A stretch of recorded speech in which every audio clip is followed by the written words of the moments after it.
Hi guys, my name is Matt Garvey. We are here to make comics today, and in today's video we are talking about comic book gutters, and I'm going to show you guys how to use them to your advantage.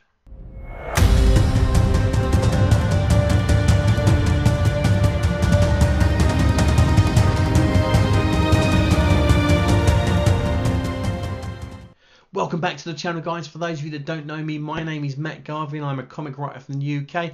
Over the last 8 or 9 weeks or so, I've been sharing my comic making process from start to finish.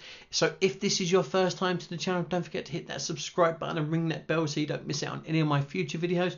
If you are a returning viewer, first of all, thank you so much for the support. I really do appreciate it. Second of all, got a question for you. What do you think? You know, I've gone out and I've bought some inexpensive lights. You know, I've got a key light and a fill light, or a key light and a fill light. I forget which one's which. You know, I've done a little bit of white balance, a little bit of color grading. You know, does the channel look any better compared to what it did, you know, last week? Because I'm trying to make this, you know, this channel for you guys, and I'm really trying to level it up as much as I can. So, you know, let me know in the comment section. You know, is it looking better? If not, you know, are the lights too bright and stuff like that? You know, just let me know. I really appreciate it. So, you know, put a comment down there for us.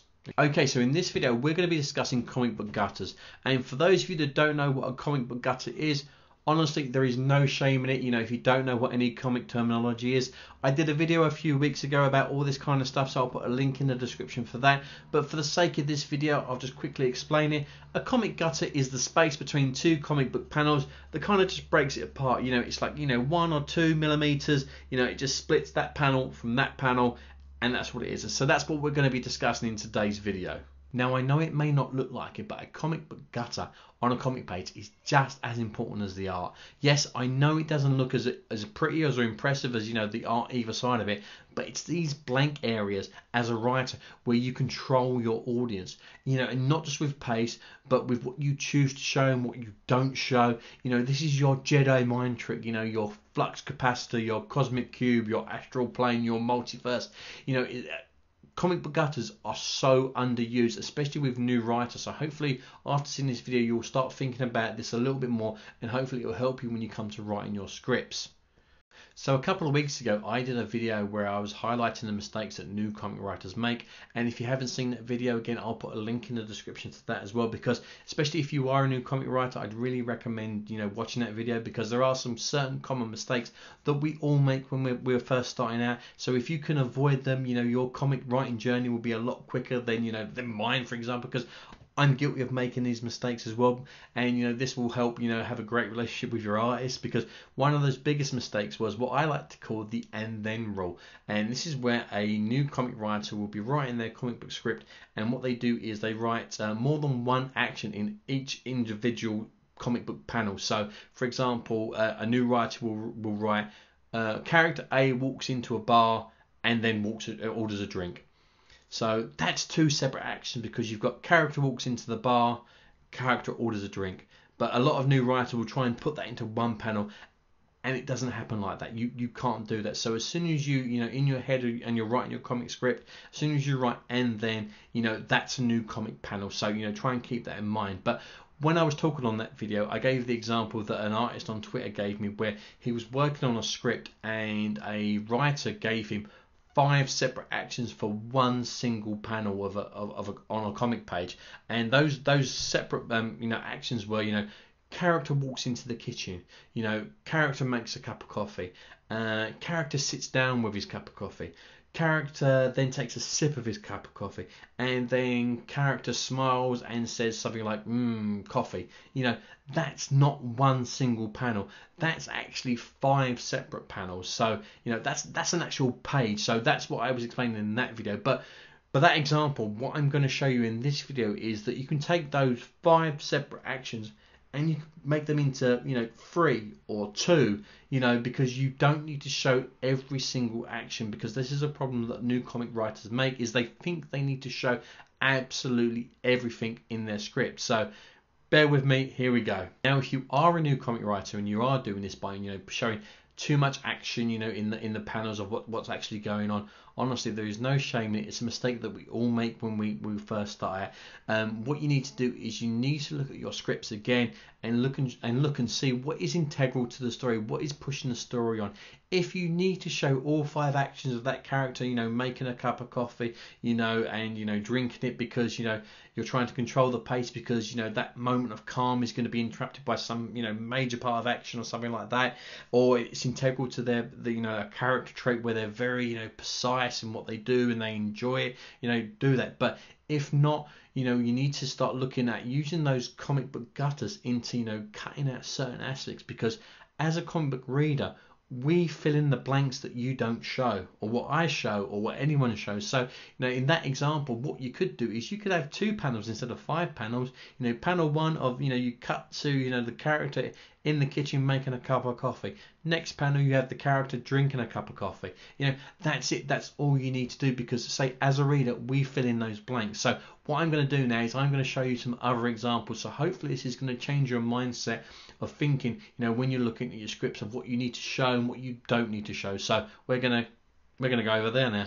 Okay, so I could talk about examples all day long, but what I thought would be easiest, especially because this is a video, is to actually show you some real life examples. So a really good buddy of mine from Twitter, Mark Hughes, buddy, thank you so much for doing this, aka Son of Ken. If you guys are not following him over on Twitter, go follow him now, because not only is he a lovely guy, he's an awesome artist too. He kindly drew me up a few panels so I can show what I mean by using the gutters to manipulate your audience. So dude, thank you so much for doing that. Okay, so the first example that Mark kindly drew is, we've got 2 characters here, one who we can't quite see fully, we can see a little bit of their back and their arm, and we have a second character who's very angry, who's shouting, and he's sticking his finger in the face of the other character, and, you could tell that there's a heated discussion going on. In the next panel, though, Marcus kindly drew, that guy that was previously shouting is now on the floor with a bloody nose, unconscious, and the guy who we can't see now has his fist raised and it's covered in blood. Now, I haven't shown that physical punch, but as a reader, you are taking that little bit of space in between those panels and you are creating that punch in your head.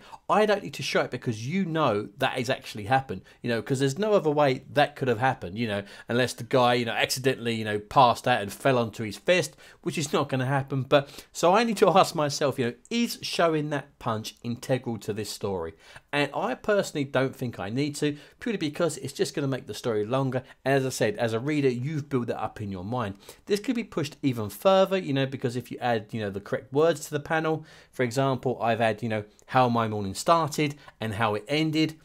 Still don't need to show that punch. It's not integral to the story. It's not needed to push the narrative forward. And I know this is an extreme example of, cutting, elements out of a story to help push it forward. But I wanted to show that, even action, you can take that out and you can still get your story across. But, so hopefully you can see how you can use that, the gutters in between the panels to manipulate your audience into, they're using their mind's eye to, finish the story and, and create it in their heads. Okay, so now I've shown you how you can take aspects out of each scene, to pick up the pace, and you can remove action to push the narrative forward. In this second example, I want to show you how you can use the gutter to manipulate time. So when I said before that that gutter is your flux capacitor, it is what makes time travel possible, I wasn't joking. So if we look at what the second example Mark kindly drew for me, again, Mark, thank you very much for doing this. We can see a chap that's obviously waiting for a date. He's got a goofy looking smile on his face. He's holding flowers. He's excited. And then in the second panel, we can see, that the sun has moved to show that, time has actually gone past. His flowers have wilted and his smile has actually gone. So it looks like, he's been stood up. But, again, we haven't shown that. We haven't had any text into to push that. But, as a reader, we know that has happened. Now, that's, a couple of hours maybe, where he's been sitting there. And we can push, time travel a little bit further by doing this with colour, for example. And this is something that I'll cover in another video when we talk about colouring. But for this example, let's just keep it basic. So, let's just use the sun, as an indicator, and his flowers wilting. But you can see, this guy has been, waiting for the love of his life and been stood up. Now in the third panel, we see the same guy, now an old man, sitting on that same bench that's now looking a little bit, a little bit dishevelled, it's a little bit broken in certain places. and he's still there on the bench, and he's still waiting for that love that, you know, never turned up. And again, I haven't explained any backstory, you know, of what happened to him or why he was stood up, but as a reader, you know that, you know, there's some heartbreak there, and it's affected him in such a way that he still returns to that bench every day. Haven't shown, you know, why he was stood up or what happened, you know, but it's 40 years later and he's still there. But as a reader, you fill in the blanks. And you can do this in your comics too. You know, you can use the gutters to manipulate time. You can also do it in reverse as well. So you could have that first panel of that old guy sitting on that bench, and he could be reminiscing about when he was stood up. All you'd need to do is flip those panels around. So, you know, time travel works forwards and backwards. You know, it's not linear. And that's the great thing about comics is, you know, you can do what you want. It's like film in that way. You know, you're controlling the audience. You know, you're controlling, you know, the narrative. So, you know, if you need to move stuff around, you can. So hopefully this has given you some kind of ideas of when you're writing your scripts. You know, you can look at them and you can just, you know, I'm going to keep saying, you can keep manipulating your readers to what you want them to think and what you want them to create in their mind's eye between those gutters, because gutters are incredibly powerful. Now, so when you're looking at your scripts, I want you to take control of your gutters, and I want you to use them to your advantage.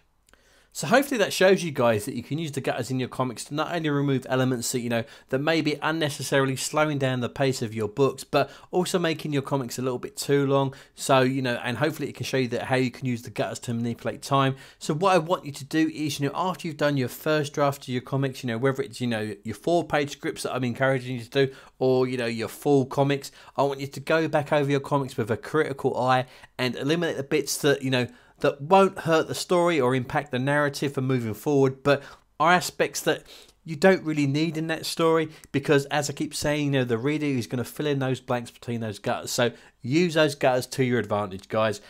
And that's it, guys. That is another video done. Thank you so much for watching. I really do appreciate the support. As always, if you have found this useful and interesting, give us a thumbs up, a like, a share, and a subscribe, and all that jazz. I'm going to keep saying it. If I can make comics, anyone can. I will see you in the next video, so you take care of yourselves, and I'll see you really soon.